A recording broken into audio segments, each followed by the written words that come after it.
So গতকাল ক্লাসের পর আজকে আমরা আগের ডেটাগুলো দিয়ে নতুন হাইড্রোলজি কাজ করব। সো গুগল ক্রোমে আসব, এসে সার্চ দেব 30 মিটার SRTM ডেটা। সার্চ দেওয়ার পর প্রথম লিঙ্কে ক্লিক করব। এটি আমাদের নিয়ে যাবে নতুন একটি ইন্টারফেসে। এই ইন্টারফেসে আমরা দেখতে পাবো প্রতিটি জেলা, প্রতিটি ডিস্ট্রিক্ট বলা যায় এখানে কিছু ব্লকে ভাগ করা আছে। সো আমরা একটি ব্লক চুজ করে নেব যেখানে আমাদের ডিস্ট্রিক্টে পড়ছে। আমাদের ডিস্ট্রিক্ট, আমার যেহেতু সাতকানিয়া, সেটি চট্টগ্রাম অঞ্চলে পড়ে, তাই চট্টগ্রামের একটি নির্দিষ্ট ব্লক আমাকে সিলেক্ট করে নিতে হবে যেখানে ডিস্ট্রিক্টটি আছে। সেজন্য খুঁজতে হবে একটু, আর অনেক সময় আমাদের ডিস্ট্রিক্ট খোঁজা কঠিন হয়ে যায় যেহেতু দেখা যায় না এখানে। তাই আমি একটু ধারণা নেব, গুগল ম্যাপে সার্চ দিয়ে দেখে নেব যে আসলে আশেপাশে কী কী আছে। আশপাশ থেকে দেখতে পেলাম, আশেপাশে জেলাগুলো থেকে ধারণা নিলাম একটি ব্লক এখানে আশেপাশে আছে। সো ডাউনলোড বাটনে ক্লিক করলাম। ডাউনলোড বাটনে ক্লিক করার পর ডাউনলোড অপশন আসবে এবং এখানে আপনার ইউজার নেম আর পাসওয়ার্ড চাইবে, সেটা যে নাসা অ্যাকাউন্টের। সো আপনি নাসা অ্যাকাউন্টের থাকলে ক্রিয়েট করে নেবেন, না থাকলে ক্রিয়েট করে নেবেন, না থাকলে সেটি ইউজার নেম আর পাসওয়ার্ড দিয়ে লগ ইন করে নেবেন। পাসওয়ার্ড দিয়ে নিলাম, সাইন ইন ক্লিক করলাম। ক্লিক করার পর ডাউনলোড শুরু হয়ে গিয়েছে। ইয়েস, ডাউনলোড হচ্ছে, ডাউনলোড হোক। এখন আমি অন্য কাজে আগাই। এই উইন্ডোটি মিনিমাইজ করে নিলাম। আমরা আমাদের ফোল্ডার ওপেন করব। আমাদের মেইন কাজ হবে এখানে একটি নতুন ফোল্ডার ক্রিয়েট করে সেখানে আমাদের হাইড্রোলজি রিলেটেড যত কাজগুলো আছে সেগুলো সব সেভ করে রাখা, কারণ এটি পুরো একটি আলাদা প্রসেস। তাই এখানে একটি নতুন ফাইল ক্রিয়েট করব, ফোল্ডার নাম দেব হাইড্রোলজি নাম দিলাম। দেন আমাদের ফাইলটি, আমাদের পূর্বের যে ফাইল ডাউনলোড দিচ্ছিলাম ফাইলটি ডাউনলোড হয়েছে। ডাউনলোডে গেলাম, এই যে ফাইলটি, এটি মুভ করে নেব বা কপি করতে পারেন, সমস্যা নেই। আমরা আমাদের হাইড্রোলজি ফোল্ডারে এখানে পেস্ট করলাম। দেন এটি এক্সট্র্যাক্ট হেয়ার বাটনে ক্লিক করে ভিতরে ফাইলগুলি এক্সট্র্যাক্ট করে নিলাম, আনজিপ করে নিলাম বলা যায়।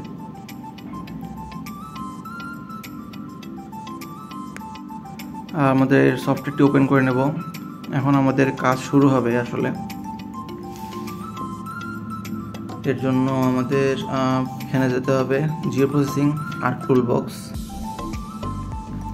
আর টুলবক্সে আমরা এখানে হাইড্রোলজি ফোল্ডারে যাব স্পেশাল অ্যানালিসিস টুল। সেখানে আমাদের হাইড্রোলজি একটি নতুন সিরিজ পাবো। সেখানে আমরা ফিল একটা অপশন পাবো, এই যে ফিল, এখানে আমরা ক্লিক করব। দেন আমাদের যে ফাইলটি ডাউনলোড করলাম সেটি দিয়ে দেব, আর নতুন ফাইলের নামটি কপি করে এখানে পেস্ট করে নেব, বা আপনার হাইড্রোলজি ফোল্ডারেও আপনি পেস্ট করে নিতে পারেন, অন্য কোনো ফোল্ডার চাইলেও পারেন।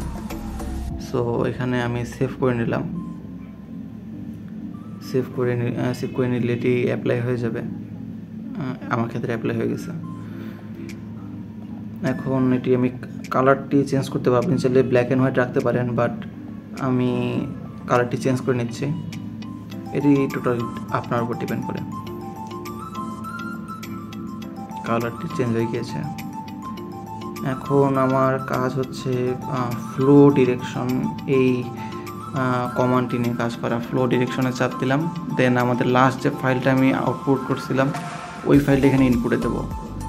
আর এখন আমরা যে আউটপুটটি দেবো সেটির নামটি কপি করে নতুন ফোল্ডারে আমাদের আগের যেখানে সব ফাইলগুলো সেভ করতেছি সেখানে আমরা পেস্ট করব। এখানে আমি সেভ দিয়ে দিলাম। তাহলে আমাদের নতুন যে ফ্লো ডিরেকশন সেটি সেভ হয়ে যাবে। ওকে চাপ দেব। এখন আমাদের ফ্লো ডিরেকশন সেভ হচ্ছে, সেটা আমাদের ফ্লো ডিরেকশন। এখন আমি যাব ফ্লো অ্যাকুমুলেশন। এটি হলো আমাদের নতুন ফ্লো অ্যাকুমুলেশনে চাপ দেবো আমরা। এগুলো ফ্লো অ্যাকুমুলেশন। এখানে এখন আমরা লাস্ট যে ফাইলটি সেভ করেছিলাম সেটি ইনপুটে দেবো। আবার নতুন ফাইলের নাম কপি করে নেব। এখানে নামটা অনেক জরুরি বলা যায়, কারণ এই নাম দিয়ে আমাদের পরে অনেক জায়গায় ইনপুট দিতে হবে। তাই অ্যাকুমুলেশন বা আপনি যে কোনো নাম দিতে পারেন, কিন্তু দেখে যেন বোঝা যায় আসলে আমরা কোনটা কোন ফাইল। এই যে আমরা এখানে দিয়ে সেভ করে ওকে দিয়ে দেব। ফ্লো অ্যাকুমুলেশন শেষ। আমাদের এরকম একটা ইন্টারফেস চলে আসবে।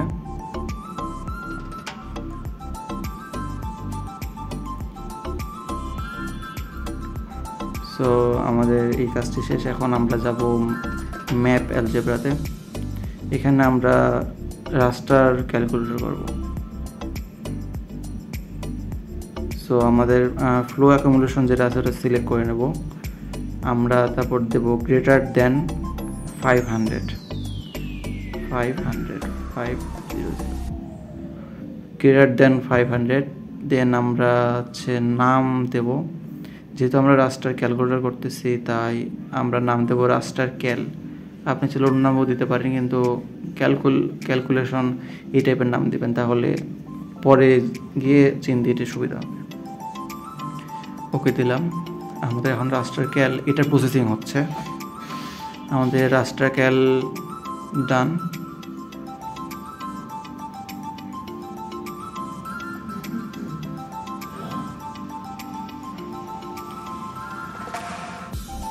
এখন আমরা আবার হাইড্রোলজির দুটি অপশন ইউজ করব।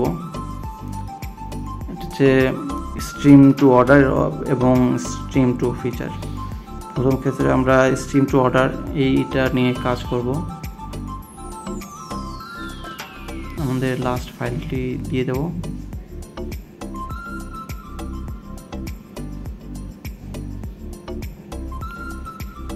আউটপুটে এটা দিয়ে দেব। নামটি কপি করে নেব, কারণ এটা আমাদের পরে স্ট্রিম টু ফিচারের সময় লাগবে। সেভ দিয়ে দেব।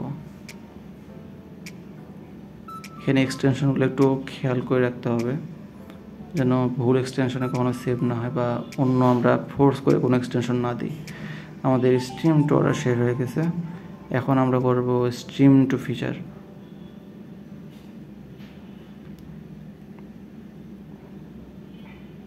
এখানে নিচে আছে, এখানে আমাদের অনেকগুলো ফাইল ওপেন করা আছে। আমরা নিচে যাব, এগুলো ফাইলে স্ট্রিম টু ফিচার না, ওখানে আছে।